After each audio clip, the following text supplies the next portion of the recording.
Chapter 8.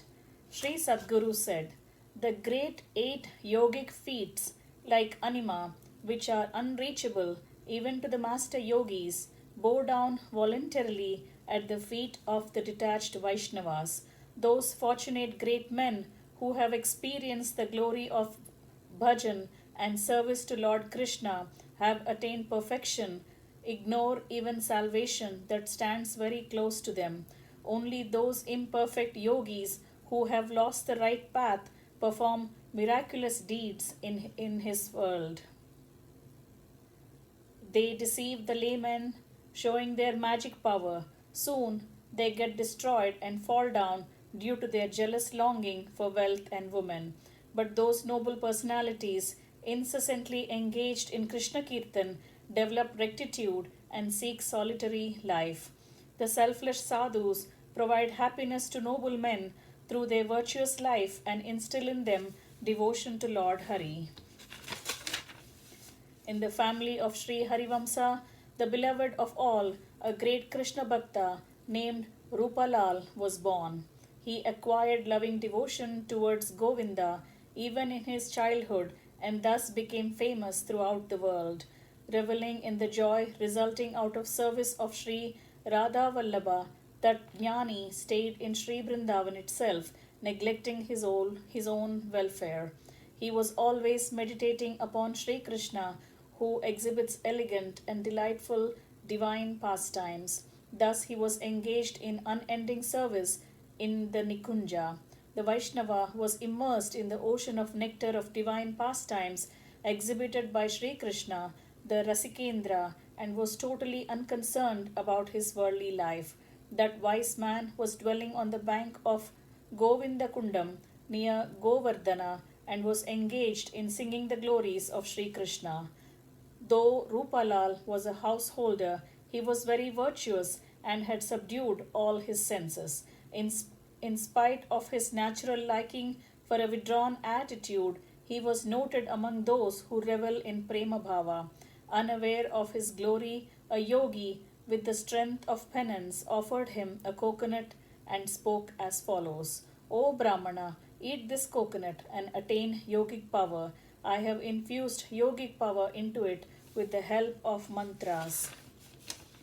All those siddhis coveted by the yogis like Anima, Mahima, Lagima, Dura Darshanam, Agnistamba, Jalastamba, and Parakaya Pravesham, and all other kinds of siddhis are under its control.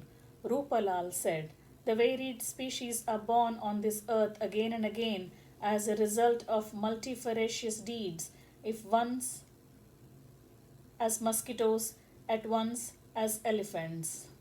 Sometimes they are born as birds, fly high in the sky. Sometimes they take birth as fish and live in the water. Thus, in multitudes of births, many yogic powers have been acquired and experienced, but devotion to Sri Krishna has never been acquired. What benefit do I, a dejected saint, derive from such yogic accomplishments that excite the layman alone? I am not after establishing any math or Gurupitta or gaining fame. I long to continue always in the service of Sri Radha Vallabha.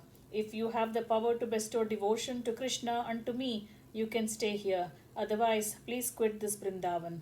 Even a dog dwelling in this Brindavan, fully charged with Krishna Prem, will not respect you."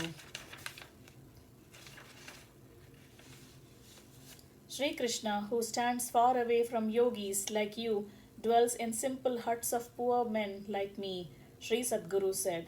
When Roopalal made these remarks, the yogi of severe penance threw away the coconut and surrendered to him. With hands folded in respect, he pleaded Roopalal to bestow upon him Krishna Bhakti, which is inaccessible even to the Devas like Brahma. Roopalal Goswami made a silent invocation to Sri Krishna, the consort of Devi Radha.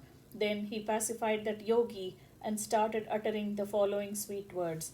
Roopalal said, "Sri Krishna, the Lord of all Rasikas, cannot be propitiated with yogic power, life as a sannyasi, or luxurious religious rites. He gets pleased with pious devotion alone. What benefit do such great men who swim in the joyous ocean of devotion to Lord Hari have out of fame, wealth, siddhi, or starvation? If devotion to Lord Hari sprouts in the hearts of the frail and mortal men, that is the only gain they can think of. Sri Sadguru continued, thus getting enlightenment with the help of Roopalal Goswami, that yogi scorned all yogic powers and became a devotee of Lord Krishna. Thus the perfect Vaishnavas do not covet even salvation.